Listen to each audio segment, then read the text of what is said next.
Aku rela menikahi pria Afrika ini, majikanku sendiri, demi mahar sebuah rumah senilai 10 miliar. Namun di malam pertama, ia langsung membuatku lemas tak berdaya. Ternyata, angin laut yang biasanya membawa aroma garam dan harapan, kali ini terasa dingin menusuk tulang. Maya duduk di tepi kasur yang sudah usang, memandangi dua anak kecilnya, Rehan, 8, dan Rika, 4, yang sedang bermain dengan boneka kain lusuh di sudut ruangan. Di sisi lain rumah kayu tua itu, orang tuanya terbaring lemah, bergantung pada obat-obatan yang harganya semakin mahal. Hari-hari sejak kepergian Andi, suaminya, terasa seperti mimpi buruk yang tak kunjung berakhir. Andi meninggal dalam kecelakaan, kerja di pelabuhan 5 bulan lalu. Sebuah kren besar jatuh menimpanya, menghancurkan tubuhnya dalam hitungan detik. Namun, apa yang lebih menyakitkan bagi Maya adalah bahwa perusahaan tempat Andi bekerja tidak memberikan kompensasi apapun kepada keluarga korban. Mereka hanya memberikan ucapan belasungkawa formal tanpa tindakan nyata. Maya mencoba tegar, tetapi beban hidup semakin berat. Gajinya sebagai penjaga toko kecil tak lagi cukup untuk menutupi kebutuhan sehari-hari, apalagi biaya pendidikan Rehan dan pengobatan orang tuanya. Ia sering terbangun di tengah malam, meremas-remas uang receh yang tersisa di dompetnya, bertanya-tanya bagaimana bisa melanjutkan hidup seperti ini. "Bu, kenapa kita nggak bisa beli baju baru?" tanya Rehan suatu sore, matanya penuh rasa ingin tahu. Pertanyaan polos itu membuat hati Maya terasa diremas. Ia hanya tersenyum tipis, lalu mengelus kepala anak sulungnya. "Sabar ya nak, insya Allah, nanti kita bisa." Namun, dalam hati, Maya tahu bahwa sabar saja tidak cukup. Ia butuh solusi konkret, sesuatu yang bisa mengubah nasib mereka semua. Setiap kali mendengar cerita tentang para pekerja migran yang berhasil mengumpulkan uang banyak dari luar negeri, Maya merasa ada api kecil menyala dalam dirinya. Tapi, ide itu juga disertai ketakutan. Bagaimana mungkin ia bisa meninggalkan anak-anaknya? Apa yang akan dikatakan orang-orang? Malam itu, setelah anak-anak tertidur, Maya duduk di depan meja dapur yang remang-remang, menatap secarik iklan lowongan kerja di sebuah agen tenaga kerja. Tulisan besar-besar berbunyi, "Kesempatan kerja di Namibia, gaji besar, fasilitas lengkap." Matanya berkaca-kaca. Ia sadar bahwa ini mungkin satu-satunya cara untuk menyelamatkan keluarganya. Namun, langkah ini bukanlah pilihan yang mudah. Ini adalah loncatan ke dalam kegelapan, dengan harapan bahwa cahaya akan menyambutnya di ujung sana. Dengan tangan gemetar, Maya mengambil pena dan mulai menulis surat untuk kedua anaknya. Surat yang akan ia tinggalkan jika keputusan ini benar-benar diambil. Air mata jatuh di atas kertas saat ia mencoba merangkai kata-kata, berusaha menjelaskan alasan kenapa ibu mereka harus pergi jauh demi masa depan mereka. "Bunda sayang sama kalian," tulisnya sambil sesekali menghapus air mata. "Bunda cuma ingin kalian bisa sekolah sampai tinggi dan bahagia. Maafkan Bunda kalau nanti kalian merasa kesepian." Di luar, angin laut terus berdesir, membawa serta bisikan, harapan dan ketakutan. Maya belum tahu apa yang menanti di depan, tapi ia tahu satu hal. Ia harus kuat. Untuk Rehan, untuk Rika, dan untuk masa depan mereka semua. Pagi itu, matahari belum sepenuhnya naik di langit Banyuwangi. Maya duduk di depan meja dapur, dengan secangkir kopi hangat yang sudah dingin karena tak tersentuh. Di tangannya, ia memegang brosur dari agen tenaga kerja yang baru saja ia dapatkan minggu lalu. Kata-kata besar seperti kesempatan emas dan masa depan lebih baik tercetak tebal di sana. Tetapi bagi Maya, setiap kata itu terasa seperti beban tambahan di pundaknya. "Namibia?" Gumamnya pelan, seolah mencoba meyakinkan diri sendiri bahwa tempat itu benar-benar ada. Ia bahkan tidak tahu di mana negara itu berada, apalagi bagaimana rasanya hidup jauh dari rumah. Tapi satu hal yang ia tahu, Afrika Selatan adalah benua yang jauh, jauh dari anak-anaknya, jauh dari orang tuanya, jauh dari segala keakraban yang selama ini menjadi satu-satunya penghiburannya. Maya menatap foto keluarganya yang dipajang di dinding. Foto itu diambil beberapa tahun lalu, saat semua masih utuh. Andi tersenyum lebar, Rehan mengacungkan jari telunjuknya dengan bangga, Rika tertawa kecil di pangkuan ayahnya, Dan Maya sendiri tampak begitu bahagia. Sekarang, senyum itu hanya tinggal kenangan. Maya menundukkan kepala, meremas brosur itu erat-erat hingga ujungnya kusut. Sore harinya, Maya memutuskan untuk membicarakan rencananya dengan kedua orang tuanya. Mereka sedang duduk di ruang tamu, menonton acara televisi yang biasa mereka tonton bersama, meskipun suara televisi hanya menjadi latar belakang dari sunyi yang menyelimuti rumah itu. "Bapak, Bu, aku mau bicara sesuatu," kata Maya pelan. Suaranya, gemetar orang tuanya langsung menoleh. Raut wajah mereka penuh kekhawatiran. Mereka tahu betul bahwa Maya tidak pernah membuka percakapan serius tanpa alasan yang mendesak. Aku mikirin buat kerja di luar negeri," lanjut Maya, matanya menatap lantai kayu tua di bawah kakinya. Sejenak, ruangan itu hening. Hanya suara deru angin yang menyelinap melalui celah-celah jendela. Mata ibunya berkaca-kaca, sedangkan ayahnya hanya menunduk, mencoba menahan emosi. "Namibia," katanya. "Aku bisa kerja di sana sebagai asisten rumah tangga. Gajinya lumayan besar, dan mungkin bisa cukup buat nutupin kebutuhan kita semua," kata Maya, berusaha membuat suaranya terdengar yakin, meskipun hatinya dipenuhi ketidakpastian. "Ibu." Maya mulai menangis pelan. "Tapi kamu kan punya anak-anak, Nak. Mereka masih kecil. Gimana kalau mereka butuh kamu? Kamu nggak bisa ninggalin mereka begitu aja." Ayah Maya akhirnya angkat bicara. Suaranya parau, namun penuh keyakinan. "Maya, kami tahu kamu cuma ingin bantu keluarga ini. Tapi apa kamu yakin ini jalan yang tepat? Apa nggak ada cara lain?" Maya menghela napas panjang.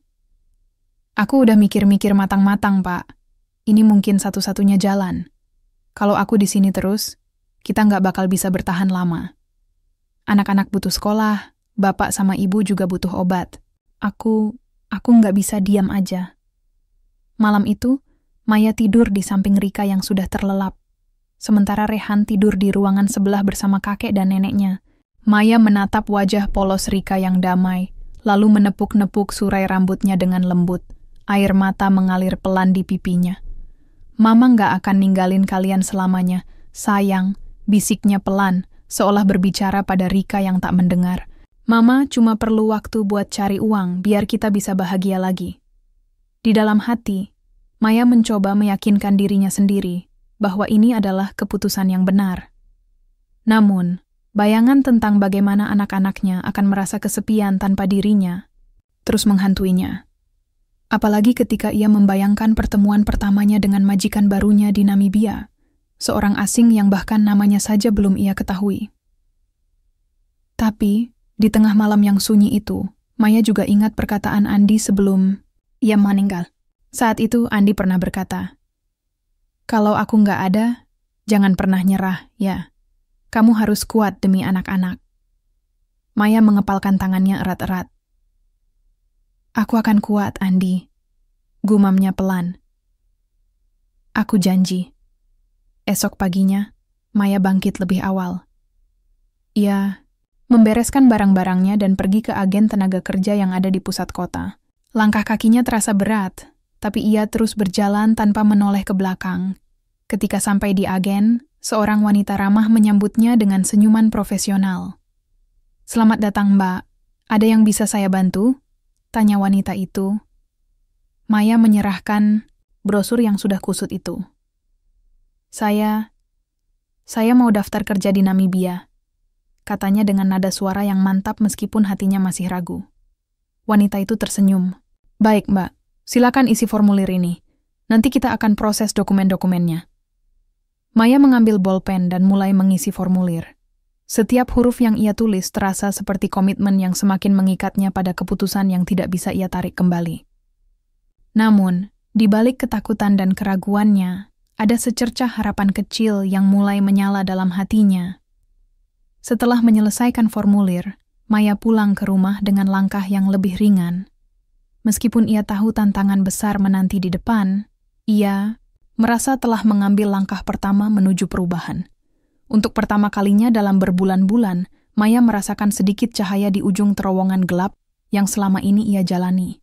Pesawat mendarat dengan suara gemuruh pelan, di landasan Bandara Hosea Kutako International Airport, Windhoek, Namibia.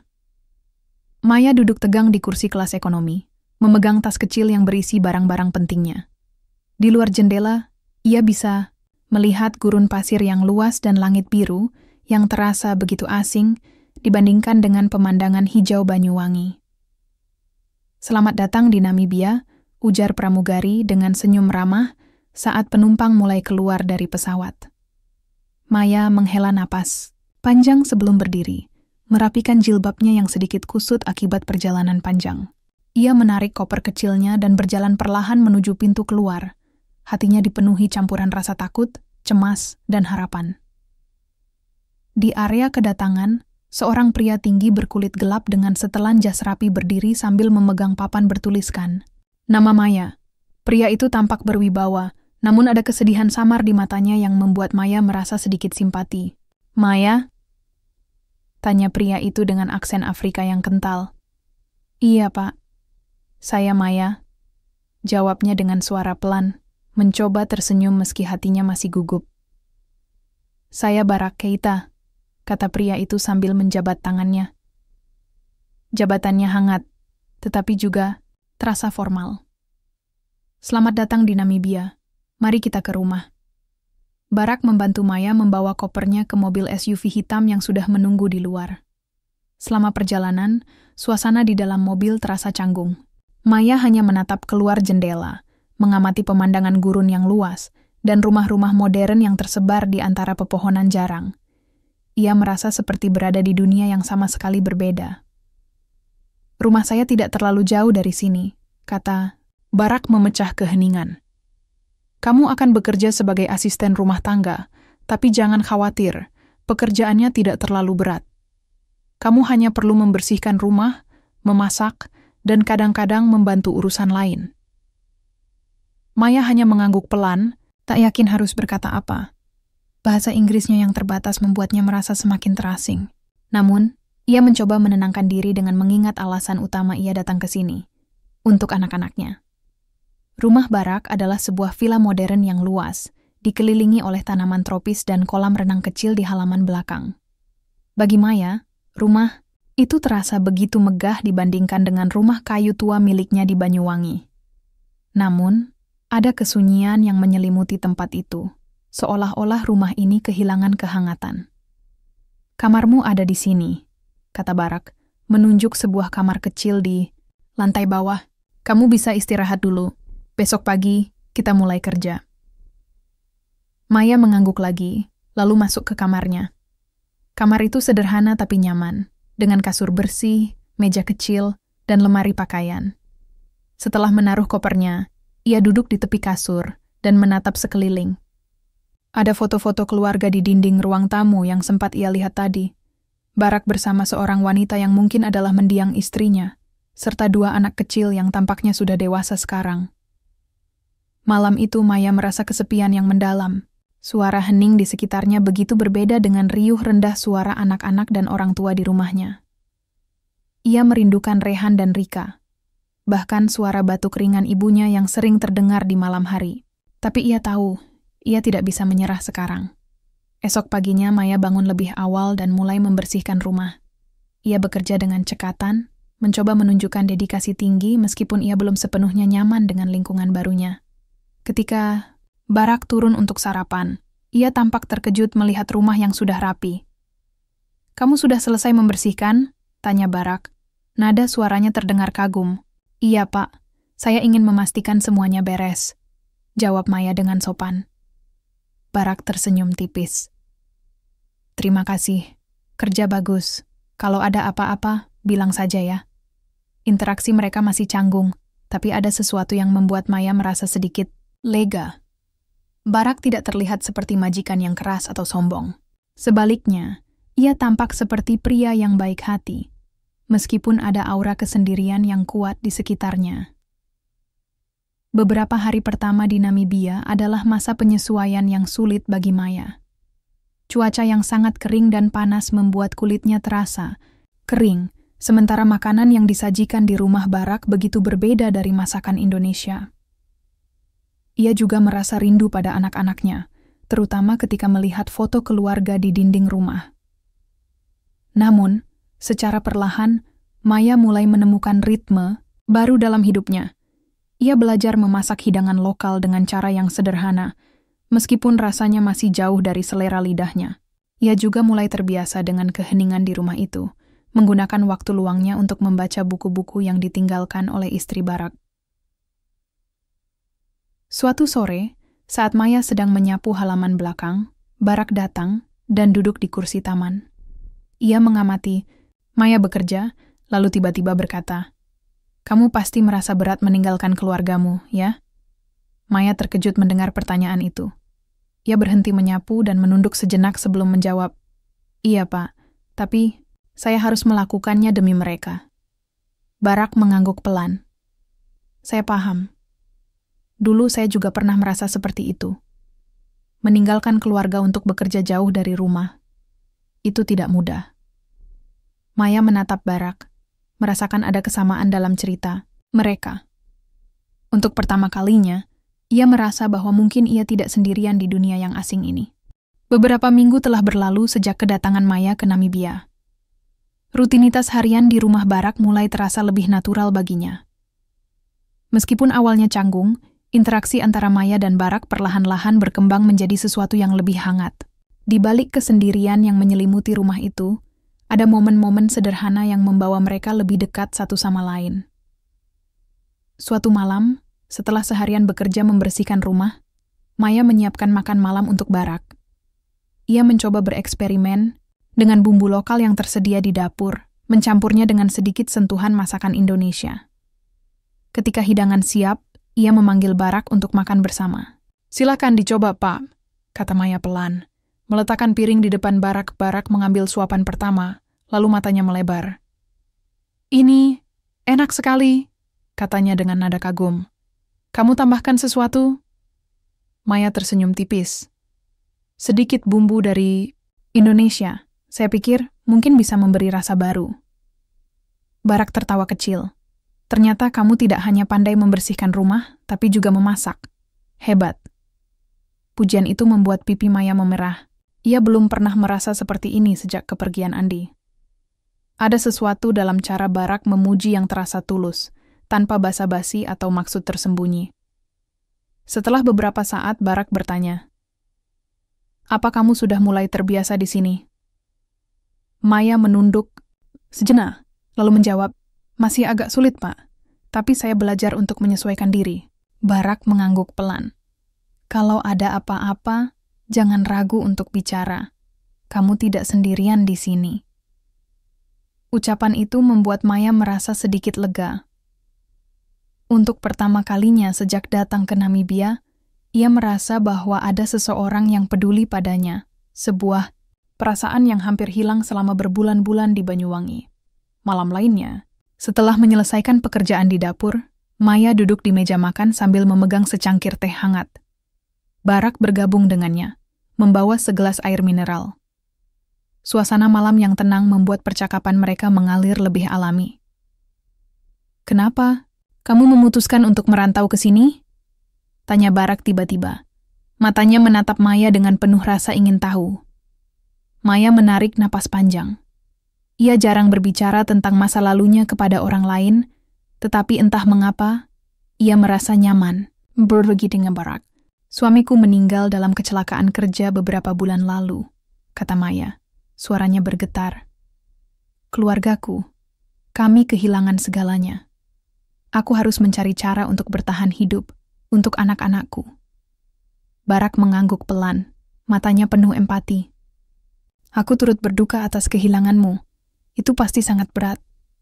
Maya hanya mengangguk, menahan air mata yang mulai menggenang di sudut matanya. "Ya, Pak. Tapi aku tidak punya pilihan lain. Anak-anakku butuh pendidikan, orang tuaku butuh obat. Aku harus kuat." Barak tersenyum tipis, lalu berkata, "Aku salut pada ketegaranmu. Banyak orang mungkin akan menyerah jika berada di posisimu." Maya menatap Barak dengan rasa penasaran. "Lalu, kenapa Bapak tinggal sendiri di rumah sebesar ini? Apakah keluarga Bapak tidak tinggal di sini?" Barak terdiam sejenak, seolah mempertimbangkan Apakah harus menjawab pertanyaan itu? Akhirnya, ia berkata, "Istriku meninggal 5 tahun lalu karena penyakit.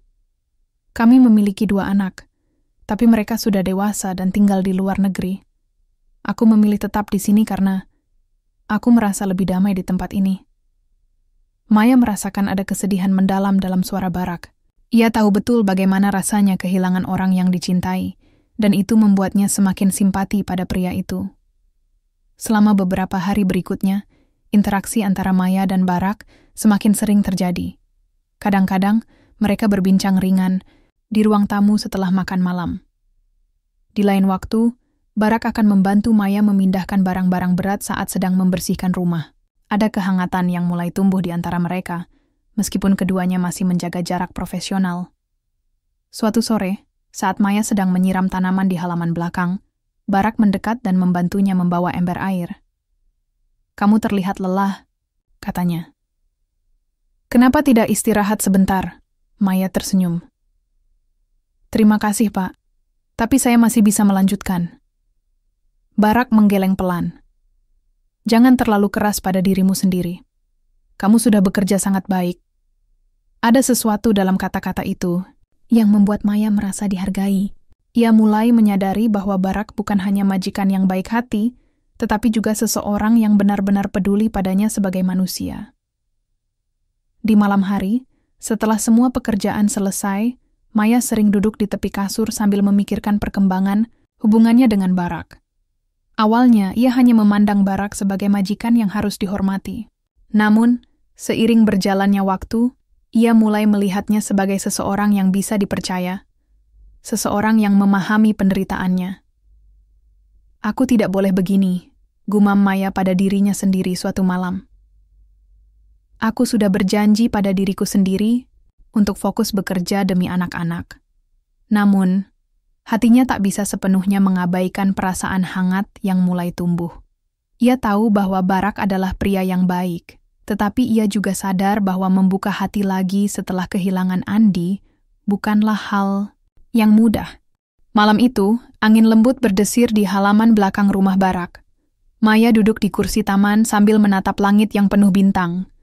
Ia belum pernah melihat langit sejernih ini, tanpa polusi cahaya atau awan tebal yang sering menutupi Banyuwangi. Namun, meskipun keindahan alam Afrika terbentang luas di depannya, hatinya masih dipenuhi bayangan masa lalu. Barak mendekat dan duduk di kursi di sebelah Maya. Ia membawa segelas teh hangat untuknya, lalu berkata, "Pelan. Aku tahu kamu sering menjadikan keluarga di Indonesia." Maya tersenyum tipis, mencoba menyembunyikan rasa sesak di dadanya. "Ya, Pak. Kadang-kadang sulit untuk tidak merindukan mereka." Barak mengangguk pelan. "Aku juga pernah seperti itu. Setelah istriku meninggal, aku merasa hidup ini kosong. Aku hanya ingin menjauh dari segalanya." Maya menoleh, penasaran dengan cerita Barak. Bagaimana Bapak bisa bertahan?" Barak menarik napas panjang, lalu mulai bercerita. "Namanya Naledi. Dia adalah wanita terbaik yang pernah aku kenal. Kami bertemu saat aku masih kuliah di London. Dia begitu ceria, selalu membawa cahaya ke dalam hidupku. Tapi 5 tahun lalu, dia didiagnosis menderita kanker stadium akhir. Aku mencoba segala cara untuk menyelamatkannya, tapi takdir berkata lain." Suara Barak terdengar bergetar saat ia melanjutkan. "Setelah kepergiannya, aku merasa seperti kehilangan separuh jiwaku. Anak-anak kami sudah dewasa dan tinggal jauh dari sini. Rumah ini menjadi tempat yang sunyi, tanpa suara tawa atau percakapan, sampai kamu datang." Maya menunduk, merasakan kesedihan yang sama dengan apa yang ia rasakan setelah kehilangan Andi. Ada sesuatu dalam nada suara Barak yang membuatnya merasa bahwa pria itu benar-benar memahami penderitaannya.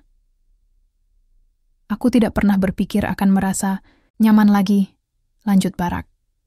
"Tapi ketika kamu mulai bekerja di sini, ada sesuatu yang berubah. Kamu membawa kehangatan ke rumah ini." Maya mengangkat kepala, menatap Barak dengan rasa haru. "Terima kasih atas kata-katanya, Pak. Tapi saya hanya seorang pekerja biasa." Barak tersenyum lembut. Kamu lebih dari itu, Maya.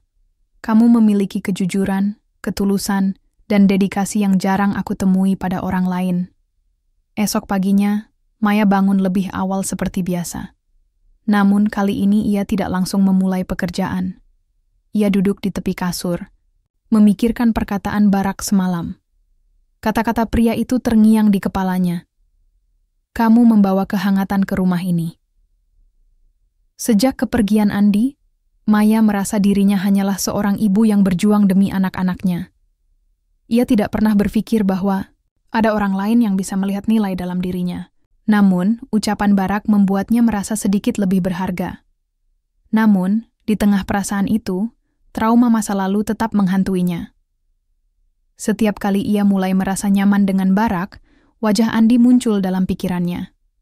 Suara tawanya, senyumnya, bahkan pelukannya yang hangat seolah-olah masih ada di sekitarnya. Apakah aku pantas merasa bahagia lagi? Gumam Maya pelan, air mata menggenang di matanya. Andi, maafkan aku kalau aku mulai membuka hati untuk orang lain. Ia tahu bahwa membuka hati bukanlah pengkhianatan terhadap Andi. Namun, rasa bersalah itu tetap ada, seolah-olah ia sedang melupakan janji-janji yang pernah mereka buat bersama. Beberapa hari kemudian, hubungan antara Maya dan Barak semakin erat. Mereka mulai berbicara lebih banyak tentang kehidupan masing-masing, tentang impian, harapan, dan juga luka-luka yang masih tersisa. Barak sering mengajak Maya makan malam bersama, dan kadang-kadang mereka menonton film di ruang tamu setelah seharian bekerja. Suatu malam, saat mereka sedang menonton sebuah film dokumenter tentang budaya Afrika, Barak tiba-tiba berkata, "Aku ingin bilang sesuatu padamu, Maya." Maya menoleh, hatinya tiba-tiba berdebar. "Apa, Pak?" Barak menatapnya dengan serius. "Aku tahu ini mungkin terlalu cepat, tapi aku merasa ada sesuatu yang spesial di antara kita. Kamu membuatku merasa hidup lagi. Dan aku ingin tahu, apakah kamu merasakan hal yang sama?" Maya terdiam. Hatinya dipenuhi konflik internal. Di satu sisi, ia merasa nyaman dengan Barak. Pria itu telah memberinya kehangatan yang ia butuhkan setelah sekian lama merasa sendirian. Namun, di sisi lain, ia takut jika membuka hati berarti mengkhianati kenangan tentang Andi. Aku tidak tahu, Pak," jawab Maya pelan. "Saya masih butuh waktu untuk memikirkannya." Barak mengangguk pelan, memahami keraguannya. "Tidak apa-apa. Aku hanya ingin kamu tahu bahwa aku serius tentangmu." Di kamarnya malam itu, Maya duduk di tepi kasur sambil memegang foto keluarga kecilnya. Foto itu adalah satu-satunya barang yang ia bawa dari Indonesia, selain beberapa pakaian dan buku cerita untuk Rika. Ia menatap wajah Andi yang tersenyum di foto itu, lalu meneteskan air mata. "Andi, aku tidak tahu harus berbuat apa," bisiknya pelan. "Aku merasa bersalah kalau mulai membuka hati untuk orang lain. Tapi, aku juga ingin bahagia lagi." Maya tahu bahwa ia tidak bisa terus hidup dalam bayang-bayang masa lalu.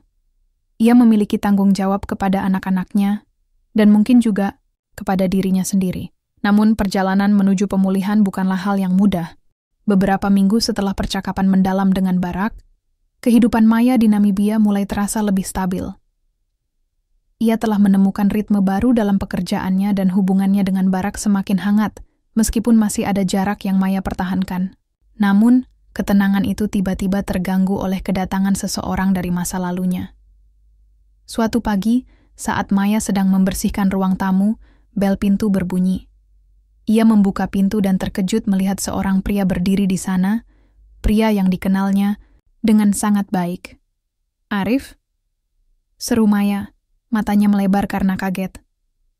Arif tersenyum tipis, wajahnya tampak lelah akibat perjalanan panjang. "Maya, aku datang jauh-jauh dari Indonesia untuk menemuimu." Maya membeku sesaat, hatinya dipenuhi rasa cemas. Arif adalah mantan rekan kerja Andi di Pelabuhan Banyuwangi. Ia tidak pernah menghubungi Maya sejak kepergian Andi, jadi kehadirannya di depan pintu rumah Barak membuatnya merasa ada sesuatu yang salah. "Apa yang kamu lakukan di sini?" Tanya Maya dengan suara bergetar. Arif menghela napas panjang. Aku butuh bicara denganmu. Ini penting. Maya ragu, tapi akhirnya mempersilakan Arif masuk. Ia meminta izin pada Barak untuk menjamu tamunya, dan Barak hanya mengangguk, meskipun matanya penuh rasa ingin tahu. Di ruang tamu, Maya duduk tegang di hadapan Arif. Jantungnya berdebar kencang. Ia bisa merasakan bahwa pria ini membawa kabar buruk. Jadi, apa yang ingin kamu katakan? Tanya Maya, mencoba menahan suaranya agar tetap tenang. Arif menunduk sejenak, lalu berkata pelan. Maya, aku datang untuk memberitahumu sesuatu tentang kecelakaan Andi. Maya langsung terlonjak dari kursinya. Apa maksudmu? Apa yang terjadi? Arif menatap Maya dengan mata penuh penyesalan. Andi, dia tidak meninggal karena kecelakaan biasa. Itu direncanakan. Kalimat itu seperti petir yang menyambar Maya. Dunia seolah berhenti berputar sesaat. Ia meraih sandaran kursi untuk menopang tubuhnya yang limbung. Rerencanakan? Apa maksudmu? Tanya Maya, suaranya bergetar hebat. Arif mengangguk lalu melanjutkan, ada korupsi besar-besaran di perusahaan tempat kami bekerja. Beberapa orang di manajemen melakukan penggelapan dana untuk proyek-proyek pribadi. Crane yang menimpa Andi sebenarnya sudah rusak parah, tapi mereka memalsukan dokumen inspeksi agar bisa terus digunakan. Mereka tahu crane itu akan runtuh, tapi mereka membiarkan semua orang bekerja di bawah risiko itu demi menghemat biaya. Maya menutup mulutnya dengan tangan, air mata mengalir deras di pipinya. Ia merasa seperti tercekik oleh kemarahan dan kesedihan yang tak terkendali. Lalu, kenapa mereka tidak menghentikan pekerjaan itu? Tanya Maya dengan suara serak. Karena mereka ingin menutupi jejak, jawab Arif. Setelah kecelakaan itu, mereka menghapus semua bukti dan mengklaim bahwa itu murni kecelakaan teknis. Tidak ada kompensasi, tidak ada permintaan maaf. Mereka hanya ingin melupakan semuanya. Maya duduk terdiam, pikirannya berputar cepat. Selama ini ia mengira kematian Andi hanyalah nasib buruk. Tetapi ternyata itu adalah hasil dari kelalaian dan niat jahat manusia. Rasa marah, duka, dan tekad balas dendam mulai menyelimuti hatinya. Aku harus tahu siapa yang bertanggung jawab atas ini, kata Maya dengan suara penuh emosi. Arif mengeluarkan map dari tasnya dan meletakkannya di meja. Ini adalah dokumen yang aku kumpulkan selama beberapa bulan terakhir.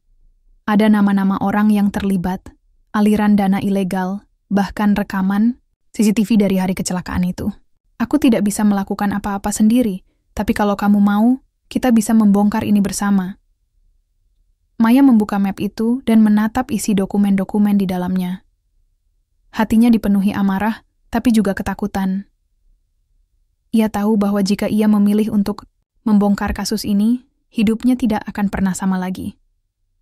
Apa aku harus melibatkan polisi? Tanya Maya. Arif menggeleng.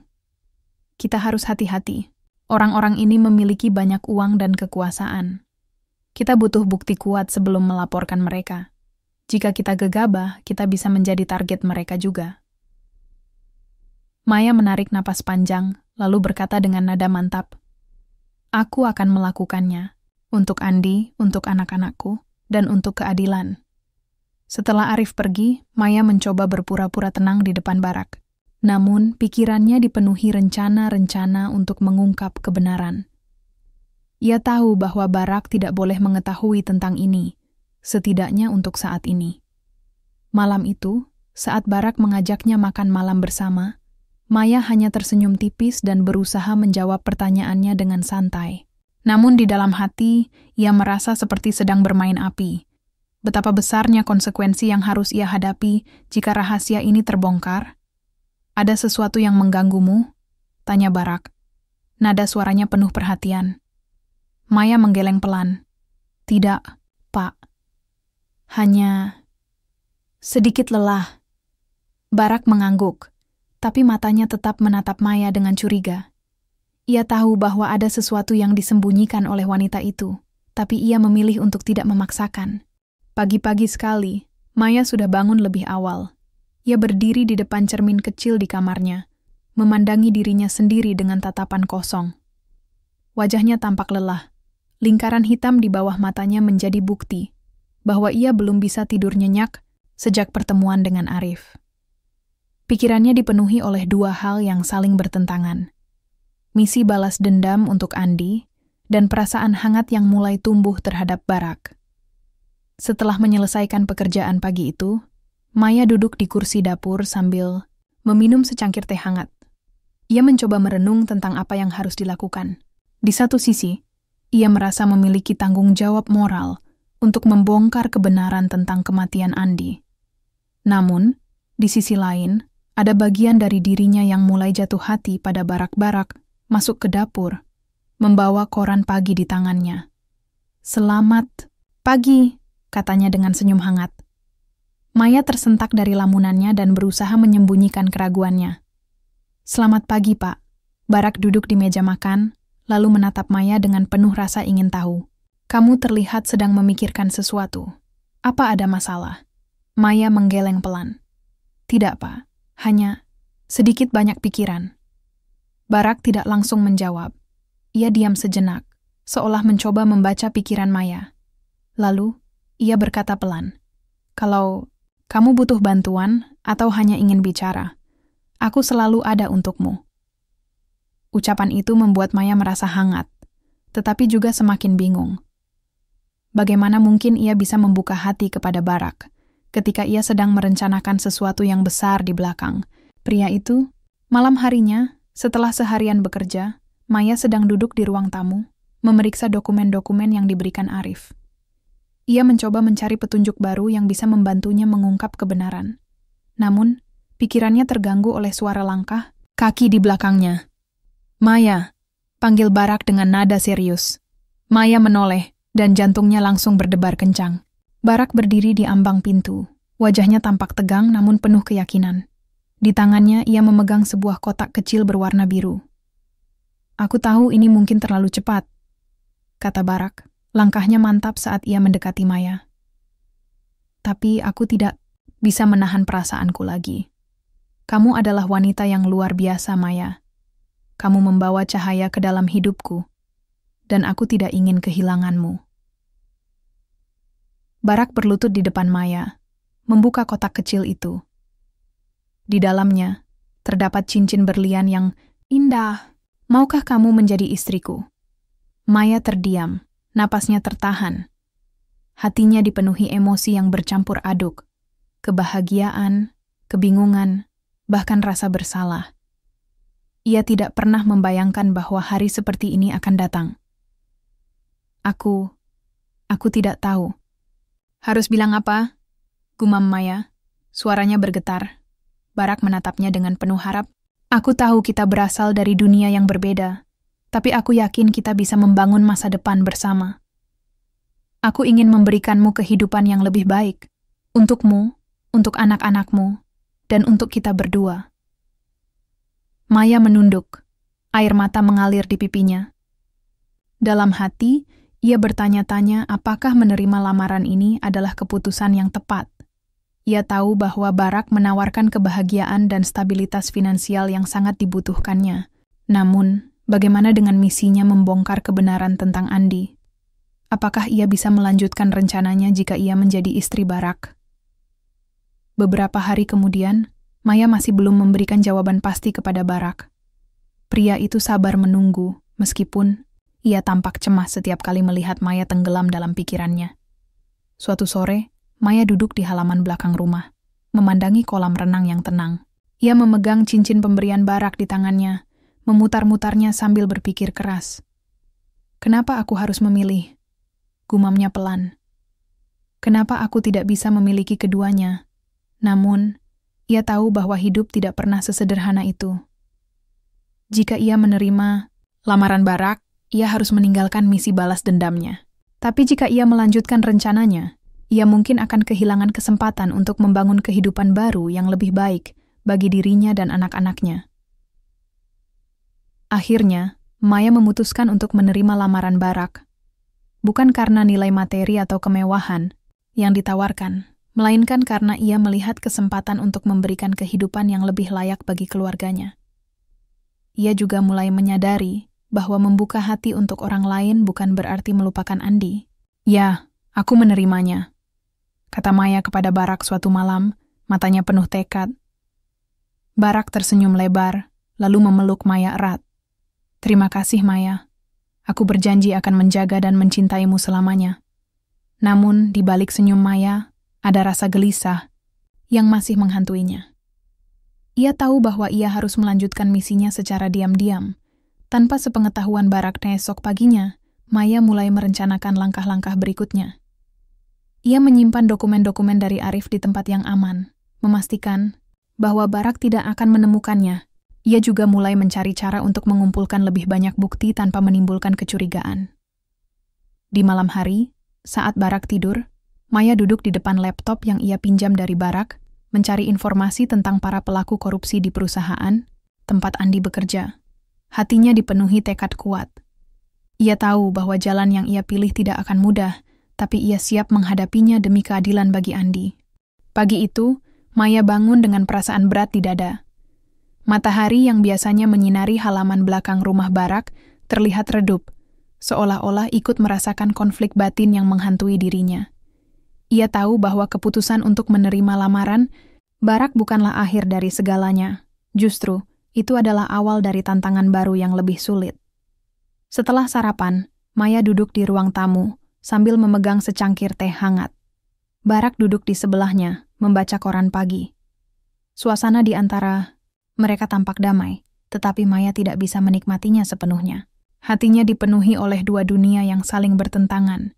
Dunia cinta dan kebahagiaan bersama Barak, serta dunia balas dendam yang ia yakini sebagai tanggung jawab moralnya. "Kamu yakin kamu baik-baik saja?" tanya Barak. Nada suaranya penuh perhatian. Maya tersenyum tipis, mencoba menyembunyikan keraguannya. "Ya, Pak, hanya sedikit banyak pikiran." Barak menutup korannya dan menatap Maya dengan serius. "Aku tahu ada sesuatu yang kamu sembunyikan. Kamu tidak harus memberitahuku sekarang, tapi ingatlah bahwa aku selalu ada untukmu." Ucapan itu membuat Maya merasa bersalah. Ia mulai menyadari bahwa Barak benar-benar mencintainya, dan ia tidak ingin menyakitinya. Namun, bagaimana mungkin ia bisa melanjutkan misinya tanpa mengkhianati kepercayaan pria itu? Malam harinya, setelah semua pekerjaan selesai, Maya masuk ke kamar Barak secara diam-diam. Ia menggunakan laptop milik Barak untuk mencari informasi lebih lanjut tentang para pelaku korupsi. Setiap kali ia menemukan nama atau dokumen penting, ia menyimpannya di folder rahasia yang ia sembunyikan di dalam drive laptop. Namun, ketika jari-jarinya mengetik kata kunci Barak Keita, hasil pencarian yang muncul membuat jantungnya berdebar kencang. Salah satu artikel menyebutkan bahwa Barak memiliki hubungan bisnis dengan perusahaan tempat Andi bekerja. Perusahaan yang terlibat dalam kasus korupsi Crane tersebut. Maya langsung membeku, napasnya tertahan. Matanya melebar saat ia membaca artikel itu lebih dalam. Ternyata, Barak adalah salah satu investor di proyek-proyek pelabuhan yang dilakukan oleh perusahaan tersebut. Meskipun namanya tidak disebutkan sebagai pelaku utama, keterlibatannya cukup signifikan. "Apa ini mungkin?" gumam Maya, suaranya bergetar. Apakah Barak tahu tentang apa yang terjadi pada Andi? Pertanyaan itu membuatnya merasa seperti berada di ujung jurang. Jika Barak benar-benar terlibat dalam korupsi itu, maka ia telah jatuh cinta pada orang yang salah. Namun jika Barak tidak tahu apapun tentang kasus tersebut, maka ia hanya menjadi korban dari sistem yang lebih besar. Di kamarnya malam itu, Maya duduk di tepi kasur, memegang dokumen-dokumen yang ia cetak dari laptop Barak. Ia tidak bisa tidur, pikirannya dipenuhi oleh pertanyaan-pertanyaan yang tak kunjung terjawab. Bagaimana mungkin aku mencintai seseorang yang terlibat dalam kematian Andi? Tanyanya pada dirinya sendiri. Air mata mengalir deras di pipinya. Tapi, bagaimana kalau Barak tidak tahu apa-apa? Apakah aku harus menuduhnya tanpa bukti? Ia tahu bahwa ia harus mengonfrontasi Barak tentang hal ini, tetapi ia juga takut akan kebenaran yang mungkin ia temukan. Bagaimana jika Barak benar-benar bersalah? Apa yang akan ia lakukan setelah itu? Esok paginya, Maya memutuskan untuk menghadapi Barak. Ia tahu bahwa ia tidak bisa terus menyembunyikan rasa curiga ini. Jika ia ingin melanjutkan hidupnya bersama Barak, ia harus tahu kebenaran. "Barak," panggil Maya saat mereka berdua sedang sarapan. Suaranya terdengar tegang, membuat Barak langsung menoleh. "Ada apa, Maya?" tanya Barak. Nada suaranya penuh kekhawatiran. Maya menarik napas panjang, lalu berkata pelan, "Aku butuh bicara denganmu tentang sesuatu yang penting." Barak mengangguk, lalu menatap Maya dengan serius. "Tentang apa?" Maya menunduk sejenak, lalu mengeluarkan dokumen-dokumen yang ia cetak dari laptop Barak. Kamu terlibat dalam proyek pelabuhan di Indonesia, kan?" Barak terkejut melihat dokumen itu, lalu mengangguk pelan. "Ya, aku memang memiliki beberapa investasi di sana. Kenapa kamu tiba-tiba menanyakan ini?" Maya menatap Barak dengan mata penuh emosi.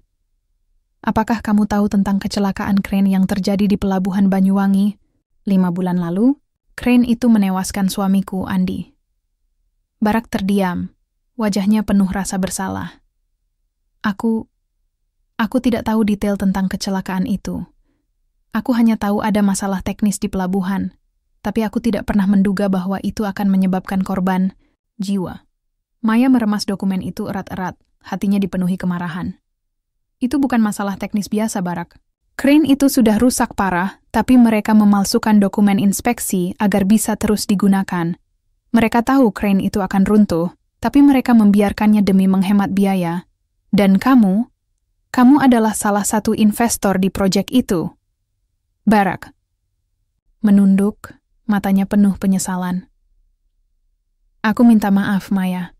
Aku tidak tahu apa-apa tentang ini. Aku hanya berinvestasi karena aku percaya pada manajemen perusahaan itu." Maya menatap Barak dengan tatapan penuh amarah.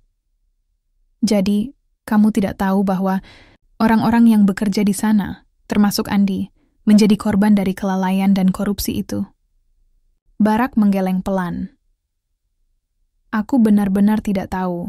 Kalau aku tahu, aku tidak akan pernah membiarkan hal ini terjadi." Setelah konfrontasi itu, Maya meninggalkan ruang makan dan masuk ke kamarnya. Ia duduk di tepi kasur, memikirkan semua yang baru saja terjadi. Ia tahu bahwa Barak tidak secara langsung bertanggung jawab atas kematian Andi, tetapi keterlibatannya dalam proyek itu tetap membuatnya merasa terkhianati. "Apakah aku bisa memaafkannya?" gumam Maya pelan. "Atau apakah ini berarti aku harus meninggalkannya?"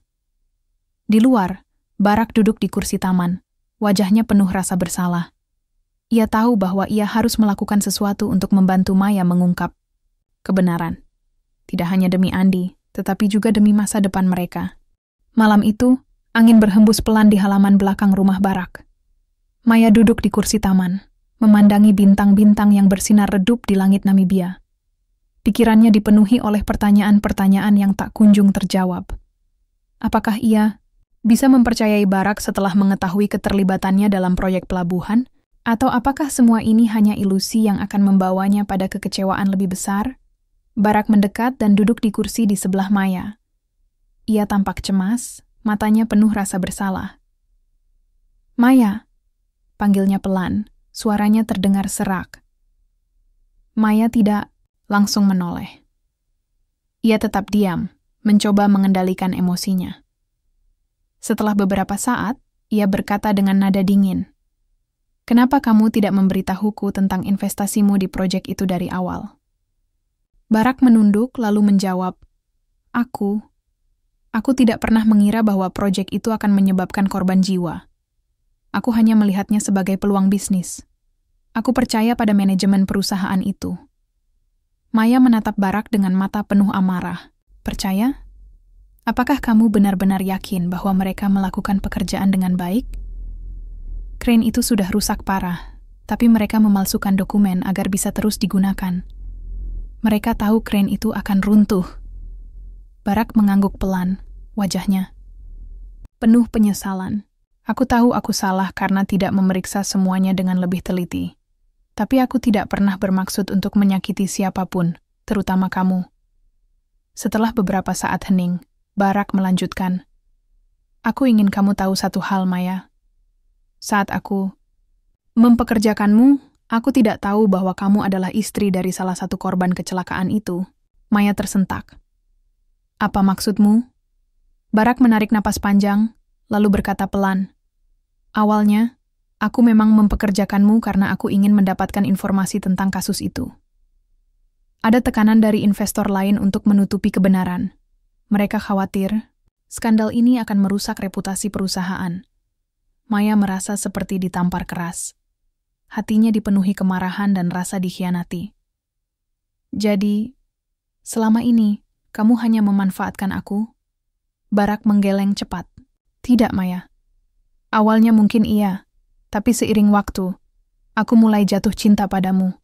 Kamu adalah wanita yang luar biasa, jujur, tulus, dan kuat. Aku tidak pernah bermaksud menyakitimu. Maya menunduk, air mata mengalir deras di pipinya. Ia merasa seperti berada di ujung jurang, antara kebencian dan pengampunan. Bagaimana bisa aku mempercayaimu lagi setelah semua ini? Esok paginya, Maya tidak keluar dari kamarnya. Ia duduk di tepi kasur, memegang foto keluarganya bersama Andi. Ia merasa seperti sedang bermain api. Di satu sisi, ia ingin membalas dendam atas kematian suaminya. Di sisi lain, ia tidak bisa sepenuhnya menyangkal perasaannya terhadap Barak. Apa aku harus meninggalkannya? Gumam Maya pelan. Atau apakah aku bisa memaafkannya demi masa depan anak-anakku? Ia tahu bahwa keputusan ini tidak mudah. Jika ia memilih untuk meninggalkan Barak, ia mungkin akan kehilangan kesempatan untuk membangun kehidupan baru yang lebih baik bagi dirinya dan anak-anaknya. Namun, jika ia memilih untuk tetap tinggal, ia harus menghadapi fakta bahwa Barak terlibat dalam sistem yang menyebabkan kematian Andi. Akhirnya, Maya memutuskan untuk melanjutkan misinya. Tidak hanya demi balas dendam, tetapi juga demi keadilan bagi semua korban kecelakaan itu. Ia memutuskan untuk bekerja sama dengan Arif untuk membongkar kasus ini secara penuh. Kita butuh bukti yang lebih kuat, kata Maya kepada Arif melalui telepon. Aku akan mencari cara untuk mendapatkan dokumen penting dari perusahaan itu. Arif setuju. Hati-hati, Maya. Orang-orang ini tidak segan-segan menyingkirkan siapapun yang menghalangi mereka. Maya mengangguk meskipun Arif tidak bisa melihatnya. Aku tahu, tapi aku tidak bisa mundur sekarang.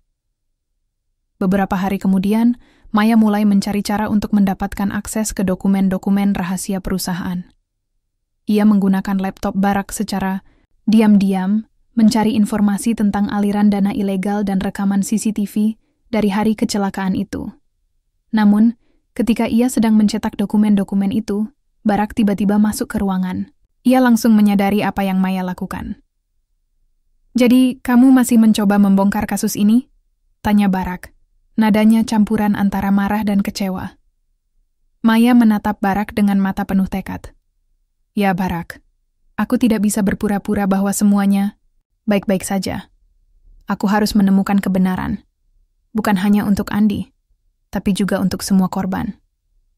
Barak terdiam sejenak, lalu berkata pelan, "Kalau itu yang kamu inginkan, aku akan membantu." Maya terkejut. "Apa?" Barak menghela napas panjang. "Aku tahu aku telah membuat banyak kesalahan, tapi aku ingin membantumu, Maya. Bukan hanya karena aku mencintaimu, tapi juga karena aku ingin menebus dosaku." Pagi itu, langit Namibia tampak mendung, seolah-olah alam ikut merasakan ketegangan yang menyelimuti rumah Barak. Maya duduk di ruang tamu, memegang map berisi dokumen-dokumen penting yang ia kumpulkan selama ini. Hatinya dipenuhi oleh campuran rasa cemas dan harapan.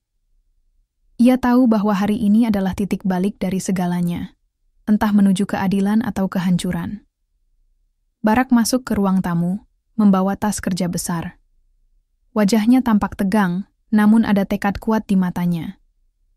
"Aku sudah menghubungi beberapa orang kepercayaanku," katanya pelan. "Mereka akan membantu kita menyelidiki kasus ini lebih dalam." Maya menatap Barak dengan mata penuh rasa ingin tahu. "Kenapa kamu tiba-tiba mau membantu? Apa ini cuma untuk menebus kesalahanmu?" Barak menggeleng pelan. "Tidak hanya itu, Maya. Aku juga ingin melihat kebenaran terungkap. Aku tidak bisa hidup dengan perasaan bersalah karena telah terlibat dalam sistem yang merenggut nyawa orang lain. Ucapan itu membuat Maya merasa sedikit lebih lega. Meskipun ia masih belum sepenuhnya percaya pada Barak. Namun, ia tahu bahwa ia membutuhkan bantuan pria itu jika ingin membongkar kasus besar ini. Baiklah, kata Maya dengan nada mantap. Apa rencanamu? Barak membuka tas kerjanya dan mengeluarkan laptop serta beberapa flash disk. Aku sudah mencari informasi tentang aliran dana ilegal di perusahaan itu.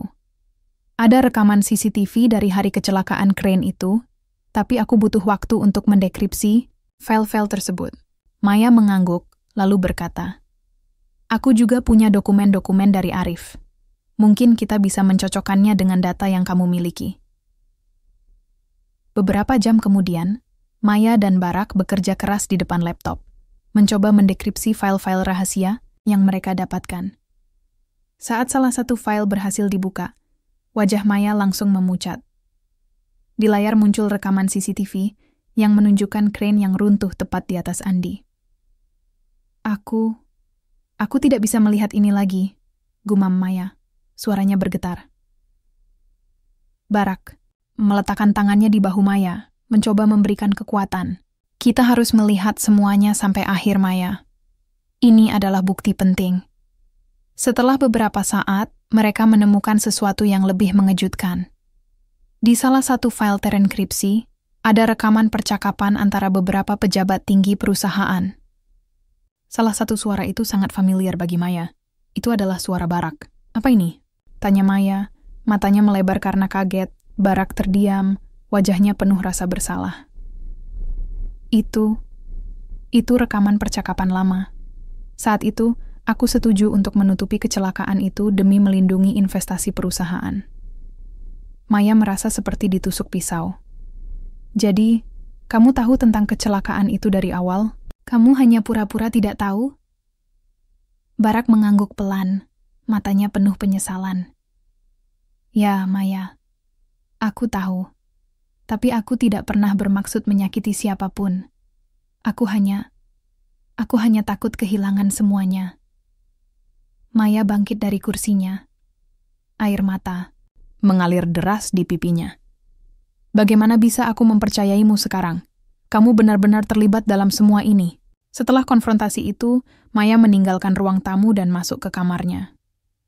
Ia duduk di tepi kasur, memikirkan apa yang harus dilakukan. Ia merasa seperti berada di ujung jurang. Di satu sisi, ia ingin membalas dendam atas kematian Andi. Di sisi lain, ia tidak bisa sepenuhnya menyangkal perasaannya terhadap Barak esok paginya. Maya memutuskan untuk melanjutkan misinya tanpa ragu. Ia tahu bahwa Barak telah melakukan kesalahan besar, tetapi ia juga melihat niat baik di balik tindakannya. Yang terakhir, jika Barak benar-benar ingin menebus dosanya, maka ia harus memberikan kesempatan padanya. Baiklah, kata Maya kepada Barak saat mereka bertemu di ruang makan. Aku akan memberimu kesempatan untuk membantu. Tapi ingat, jika kamu mencoba mengkhianatiku, aku tidak akan ragu untuk menghancurkanmu. Barak mengangguk pelan, matanya penuh rasa syukur. Terima kasih, Maya. Aku berjanji akan membantumu sampai akhir. Dengan bantuan Barak, Maya berhasil mengumpulkan bukti-bukti kuat yang cukup untuk membongkar kasus korupsi di perusahaan pelabuhan itu. Mereka mengirimkan dokumen-dokumen tersebut ke otoritas terkait di Indonesia, serta media internasional untuk memastikan bahwa kebenaran tidak bisa ditutupi. Namun, ketika mereka sedang menunggu hasil penyelidikan, sebuah ancaman tiba-tiba datang. Beberapa orang suruhan dari perusahaan itu mencoba menyerang rumah Barak. Beruntung, Barak memiliki pengawal pribadi yang melindungi mereka. Kita harus pergi dari sini, kata Barak dengan nada khawatir. Mereka tidak akan berhenti sampai kita diam. Maya mengangguk, lalu berkata dengan tekad kuat. Kalau begitu, kita harus menyelesaikan ini secepat mungkin. Keadilan harus ditegakkan, apapun risikonya. Hari-hari berikutnya diwarnai oleh ketegangan yang semakin memuncak. Maya dan Barak bekerja sama tanpa henti, mengumpulkan bukti-bukti terakhir untuk menutup kasus korupsi yang telah merenggut nyawa Andi dan banyak pekerja lainnya. Mereka tahu bahwa langkah mereka tidak akan mudah, Kekuatan besar dari perusahaan itu siap melakukan apa saja untuk melindungi rahasia mereka. Setelah beberapa hari bergegas tanpa istirahat, Maya dan Barack akhirnya berhasil menyusun laporan lengkap yang mencakup semua dokumen penting, rekaman CCTV, aliran dana ilegal, dan bahkan pengakuan dari beberapa mantan karyawan yang bersedia menjadi saksi. Semua data itu disimpan dalam hard drive yang aman, siap untuk dikirimkan ke pihak berwenang. Namun, karena ancaman yang terus-menerus datang, mereka tidak bisa langsung membawa dokumen itu ke otoritas setempat. Mereka memutuskan untuk menghubungi seorang jurnalis internasional bernama Sarah Klein, yang dikenal karena investigasi tajamnya terhadap kasus-kasus korupsi besar. Sarah adalah satu-satunya orang yang bisa kita percaya, kata Barack kepada Maya saat mereka duduk di ruang tamu, merencanakan langkah terakhir mereka. Maya mengangguk pelan. Kalau dia bisa membantu menyebarluaskan informasi ini, maka tidak ada yang bisa menutupinya lagi. Mereka mengatur pertemuan rahasia dengan Sarah di sebuah kafe kecil di Windhoek. Saat mereka bertemu, Sarah tampak terkejut melihat betapa seriusnya kasus ini. Inilah bukti yang kami butuhkan untuk membongkar skandal besar ini, kata Maya dengan nada tegas, meletakkan hard drive di atas meja. Tolong, publikasikan ini secepat mungkin. Sarah mengangguk, matanya penuh tekad. Aku akan segera mulai bekerja. Tapi ingat, kalian harus tetap hati-hati. Orang-orang ini tidak segan-segan menyakiti siapapun yang menghalangi mereka. Beberapa jam setelah pertemuan itu, Maya dan Barack kembali ke rumah. Namun, suasana damai tak bertahan lama. Malam harinya, suara mobil yang mendekat membuat mereka waspada. Beberapa pria bersenjata muncul di halaman depan, berusaha masuk ke rumah. Tidak ada waktu, seru Barack, menggenggam tangan Maya erat-erat. Kita harus pergi sekarang. Mereka melarikan diri melalui pintu belakang, menuju hutan kecil di belakang rumah. Selama berjam-jam, mereka bersembunyi di antara pepohonan, mendengar suara tembakan dan teriakan dari para penyerang yang mencoba menemukan mereka. Apa yang akan kita lakukan? Tanya Maya. Suaranya bergetar karena ketakutan. Barack menatapnya dengan mata penuh keyakinan.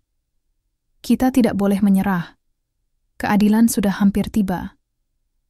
Esok paginya, berita besar meledak di seluruh dunia.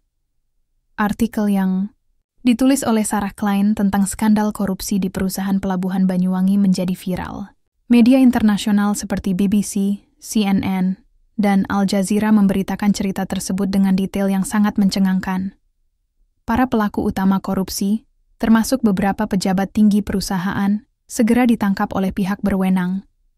Bukti-bukti yang disediakan oleh Maya dan Barack tidak bisa dibantah, dan tekanan publik memaksa pemerintah untuk bertindak cepat. Di Indonesia, keluarga korban kecelakaan krain akhirnya mendapatkan kompensasi yang layak. Mereka juga diberi hak untuk mengikuti proses hukum terhadap para pelaku korupsi. Nama Andi disebutkan secara khusus dalam salah satu artikel sebagai simbol perjuangan untuk keadilan.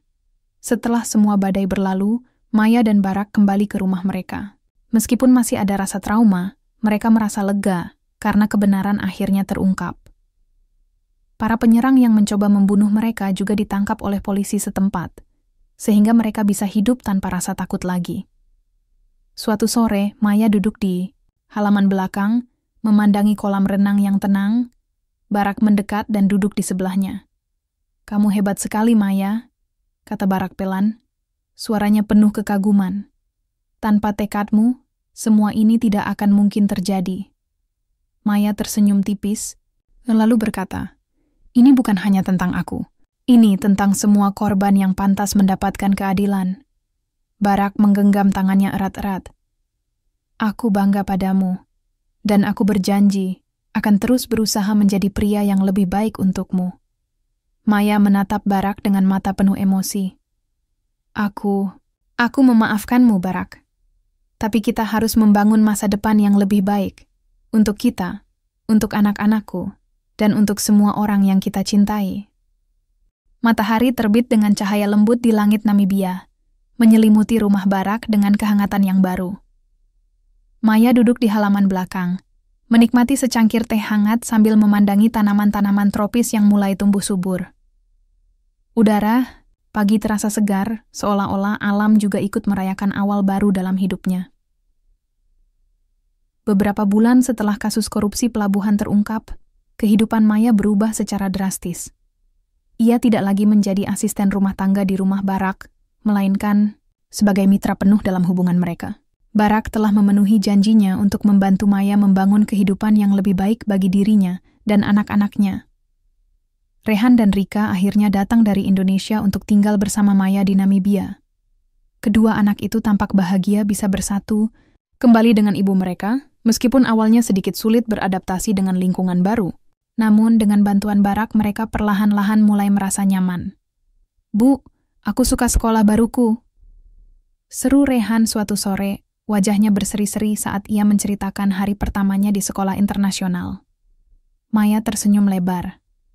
"Ibu senang mendengarnya, Nak. Tapi jangan lupa, tetap rajin belajar ya." Rika, yang masih kecil, hanya tertawa kecil sambil memeluk boneka barunya. "Aku suka kolam renang, Bu." Melihat anak-anaknya bahagia membuat hati Maya dipenuhi rasa syukur. Ia tahu bahwa semua ini adalah hasil dari perjuangannya selama ini. Tidak hanya untuk balas dendam, tetapi juga untuk masa depan yang lebih baik bagi keluarganya. Hubungan antara Maya dan Barak juga semakin kuat. Meskipun awalnya penuh konflik dan pengkhianatan, mereka berhasil melewati semua itu dengan kejujuran dan komitmen. Barak telah membuktikan bahwa ia benar-benar ingin berubah dan menjadi pria yang lebih baik untuk Maya. Suatu malam, saat mereka duduk di ruang tamu setelah makan malam, Barak menggenggam tangan Maya erat-erat. "Terima kasih sudah memberiku kesempatan kedua," katanya pelan, matanya penuh ketulusan.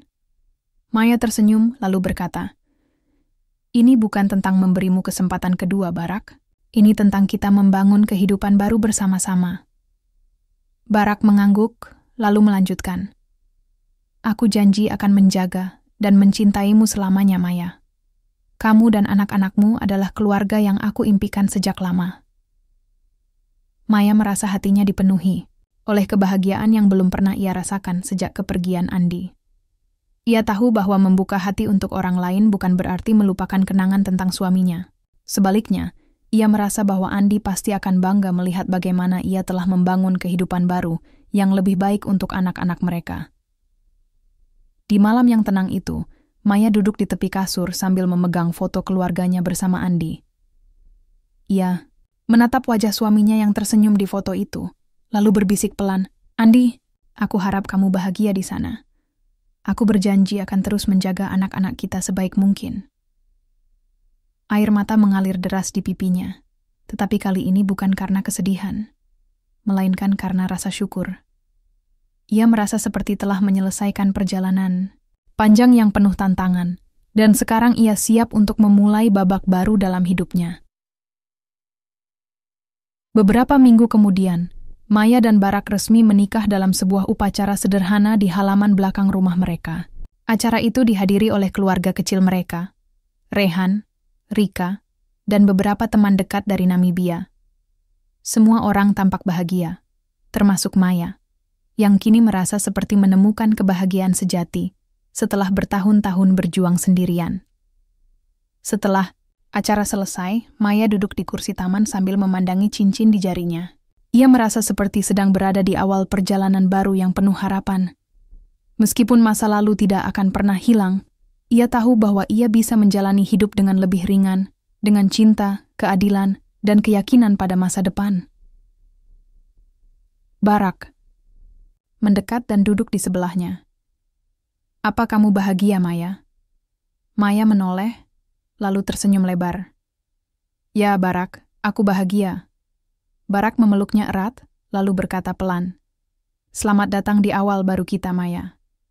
Cinta sejati tidak hanya tentang perasaan, tetapi juga tentang keberanian untuk menghadapi kebenaran dan memperjuangkan keadilan."